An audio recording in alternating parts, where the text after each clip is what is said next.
La industria de la belleza genera cifras millonarias todos los años y si bien no hay una cifra exacta de cuánto generan los salones de belleza como tal, cada vez hay más técnicas, más capacitaciones, más profesionales y por ende el estándar del servicio ha subido mucho en los últimos 10 años. Hoy podemos tomar cursos desde nuestra casa, podemos comprar insumos online que nos van a llegar al otro día a nuestra puerta, capacitarte desde tu comodidad con profesionales de otros países. La verdad es que a mi gusto es una industria que ha crecido de forma abismal. Y con todo esto hay algo que a mí siempre me ha causado mucha curiosidad y es que si la industria está creciendo tanto, ¿por qué cuesta tanto sostener un salón de belleza? Y con esto no me refiero a abrir un salón de belleza, sino al hecho de sostener este salón con más profesionales trabajando. O sea, en el momento en el que el salón deja de ser de solo la profesional que lo fundó y comienzas a intentar contratar más profesionales para trabajar contigo. Y es aquí donde se comienzan a dar las problemáticas de los estándares del trabajo, la rentabilidad para las profesionales que trabajan versus los dueños del salón. Y además tener trabajadoras que duren en este salón trabajando. Hola, mi nombre es Laura, llevo aproximadamente 7 años trabajando en el rubro de la belleza y hoy vamos a hablar de un tema que todas sabemos que pasa, pero nadie entiende por qué. Salones que se arman con grandes infraestructuras y no logran llegar al año funcionando. ¿Por qué los salones no duran? La verdad es que con este video no quiero asustar a nadie ni derrumbarle el sueño a ninguna profesional que esté intentando abrir su salón, sino quiero visibilizar ciertas problemáticas y entender qué es lo que hay detrás de estas dinámicas.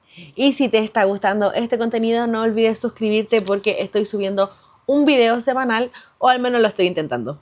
Creo que una de las primeras cosas que pasa es que desde afuera se crea como una ilusión respecto a lo que genera un salón de belleza. Creo que uno de los primeros eslabones de esta cadena es cómo se ve el rubro desde afuera. La mayoría de la gente cuando va a un salón de belleza se atienden con una persona y esta persona le cobra, por ejemplo, $30 por un servicio en el que se va a demorar 1 hora y media, por ejemplo. Y empiezan a hacer las cuentas y se dan cuenta que genera mucho dinero. Y la verdad es que sí, el rubro de la belleza es rentable. Y desde ahí nace la idea de que es un negocio fácil porque normalmente todo lo que tiene que ver con belleza estética, la gente que no está desde adentro lo asocia como algo que es prácticamente un juego. Y la verdad es que está muy lejos de la realidad. Y siguiendo con el tema de los ingresos, la gente hace esta matemática, pero esta es una matemática completamente ideal porque detrás hay 1.000.000 de costos asociados, entonces esos 25 o 30 dólares que tú puedes recibir cada 1 hora, hora y media, se desglosan en 1.000.000 de cosas. Entonces, ¿qué pasa? Cuando yo cobro 30 dólares, por ejemplo, por un servicio, esos 30 dólares no van al bolsillo de la persona de forma limpia, es decir, no recibo los 30 dólares directo porque entre medio hay una cadena de costos que hay que cubrir. Si estás trabajando en un salón, por ejemplo, es el porcentaje que va al salón, los insumos que hay que cubrir, esto va a depender del servicio. Hay servicios que ocupan más insumos que otros. Por ejemplo, el servicio de colorimetría, de coloración, gasta mucho más insumos que un servicio de, por ejemplo, pestañas o de uñas. Que no es que no gasten, pero es menor. Y además de este monto que está recibiendo el salón, tiene que salir el sueldo de la profesional y tiene que salir la ganancia del negocio. Que una cosa es los gastos operacionales que pueda tener el salón y la ganancia que debería producir si es que es un negocio, porque finalmente los negocios tienen que cubrir sus gastos operacionales y además la idea es que generen una ganancia porque para eso son negocios. Entonces, esta cuenta que se hace de 25, 30 dólares cada 1 hora, cada hora y media, no es real del todo. O sea, es real porque se paga, pero no porque se va directo al bolsillo de la persona que te está atendiendo.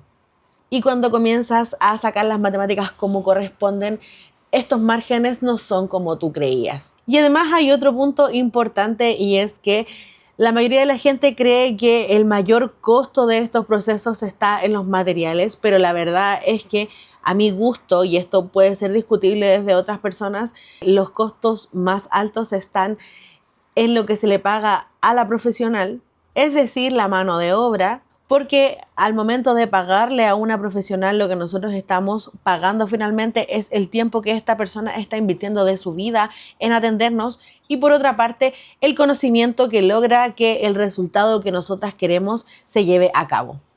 Eso por una parte a mi gusto es el costo más grande y por otro tiene que ver los costos de arriendos porque finalmente los salones de belleza para que sean, a mi gusto, también esto también es discutible, para que sean como rentables tienen que estar ubicados en lugares súper estratégicos para que pueda llegar gente de todas partes, es decir, que estén cerca de un metro, cerca de una parada de micro, en lugares donde la gente circule normalmente para que, por ejemplo, puedan pasar de vuelta al trabajo o en su hora de almuerzo en ese tipo de momentos.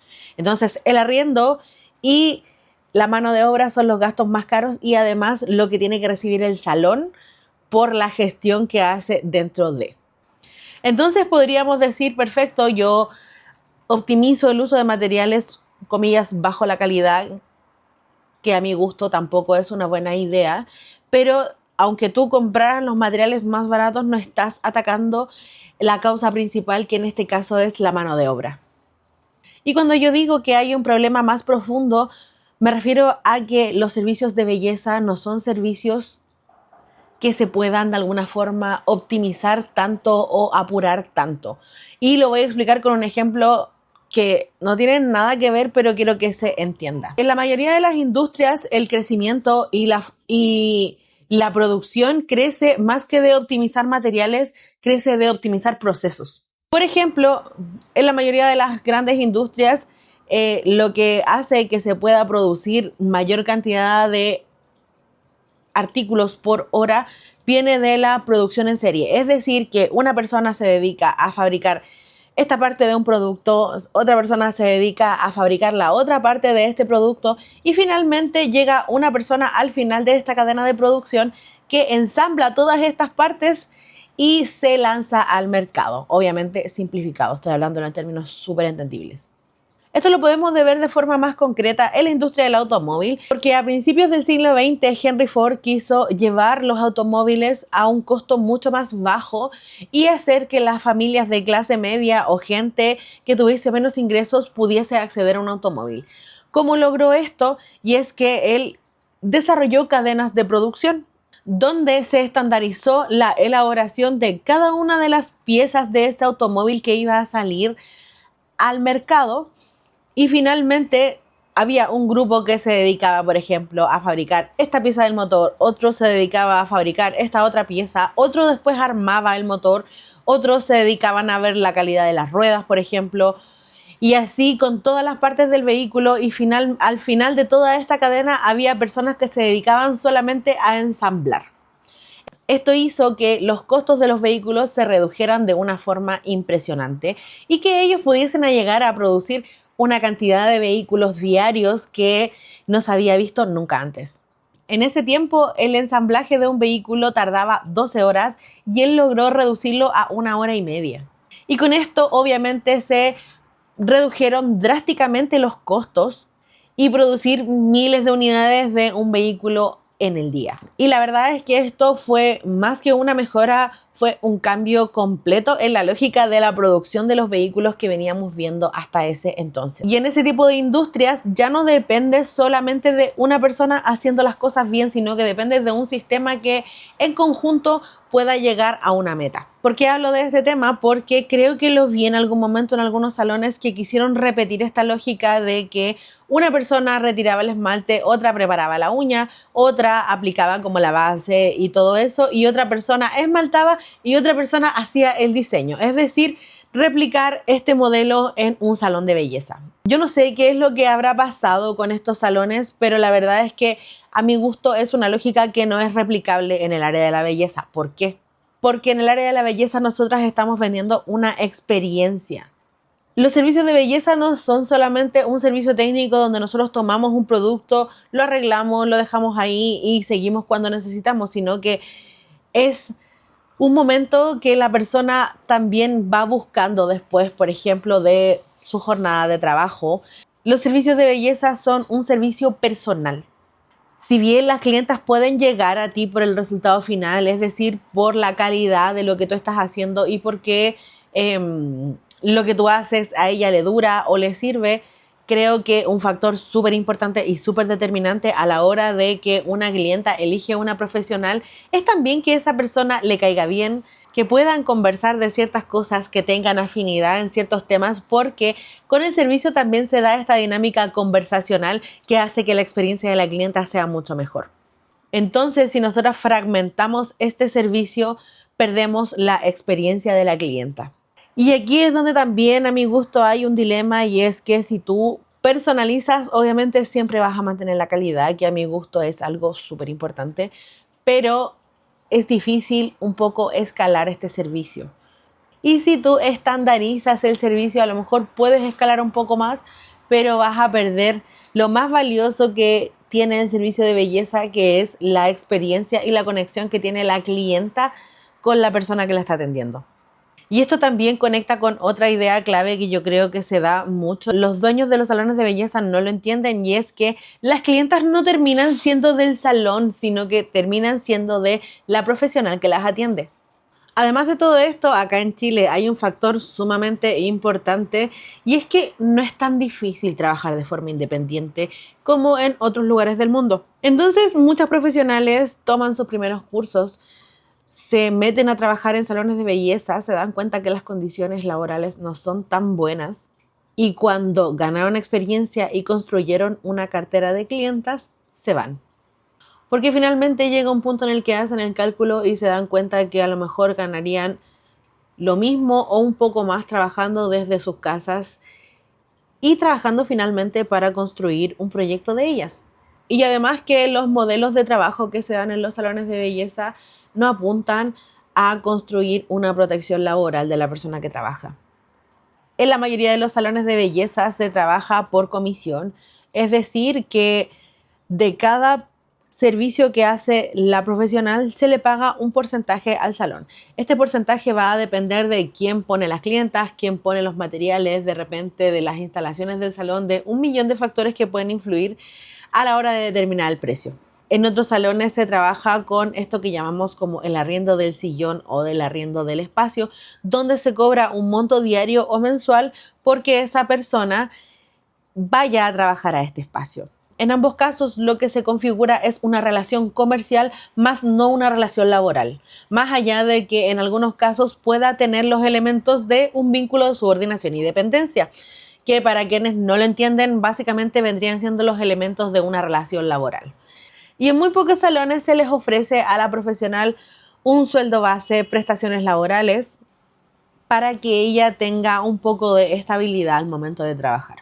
No me voy a meter en si esto está bien o está mal, porque la verdad es que creo que cada salón de belleza es un universo, y mi idea en esto no es meterme como en la gestión de cada uno de los salones, sino hablar de una experiencia general que se da.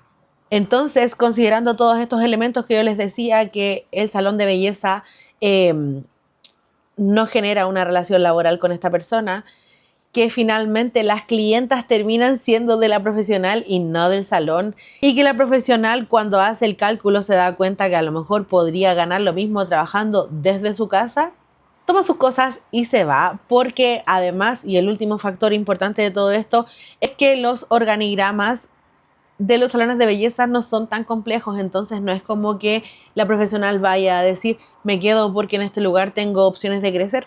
Todo esto de lo que hablé tiene que ver netamente con la profesional y con el recorrido que hace trabajando en el salón de belleza. Pero tenemos otro factor que no es menor y a mi gusto es sumamente determinante a la hora de que la gente se quede trabajando ahí y que el salón prospere o no. Y es el problema de la gestión. Hay mucha gente que, como yo les mencionaba en un principio, van a atenderse a un lugar, sacan cuentas y dicen, esto es un negocio sumamente rentable, y abren salones de belleza pensando que se van a hacer millonarias de un día para otro, y normalmente meten a trabajar a toda su familia en estos lugares para que les ayuden con la gestión del lugar. Y se repite en muchas ocasiones que estas personas que comienzan a trabajar con la familia no saben del negocio como tal y tampoco saben de la gestión de un negocio. No saben de marketing, no saben de gestión de personas, no saben de contratos, no saben de solucionar situaciones que se pueden dar con la clienta en el momento de la atención. Y ahí se puede dar la situación en la que tal vez toda la parte de atención de las profesionales funcione súper bien, pero si la gestión es mala, este salón igual va a cojear. Y a veces pasa todo lo contrario, y es que hay gente que sabe mucho de negocios pero no entiende el rubro, entonces se da esta dinámica en la que yo les decía que intentan estandarizar el servicio cuando finalmente el servicio de belleza es un servicio que se trabaja uno a uno. Es un servicio tan personal, tan humano, que tú no lo puedes estandarizar a un punto de llevarlo como a lo que se hacía en esta fábrica que yo les explicaba. Yo sí creo que hay salones que funcionan, más no creo que exista el salón de belleza perfecto. Y esto, como en todo, creo que lo he dicho en algunas ocasiones, que no existe el negocio perfecto porque finalmente somos humanos y siempre vamos a estar de repente cojeando de alguna parte, de alguna estructura, sobre todo cuando somos emprendedores. Me gustaría que me contaran qué opinan al respecto en comentarios, siempre con respeto. Yo la verdad es que con esto quiero como instalar un tema sobre la mesa más que criticar todo, porque creo que todos tenemos muchas cosas de qué preocuparnos. Pero cuéntenme qué opinan, si es que han tenido alguna experiencia respecto al tema. Y también con esto quería un poco visibilizar que los salones de belleza no son un juego, son un negocio que tiene que funcionar como cualquier otro y que tal vez desde afuera se pueden ver muy simples, pero de adentro la cosa es distinta. Como dirían, otra cosa es con guitarra. No olviden suscribirse porque estoy subiendo un video semanal, o al menos eso estoy intentando. Nos vemos.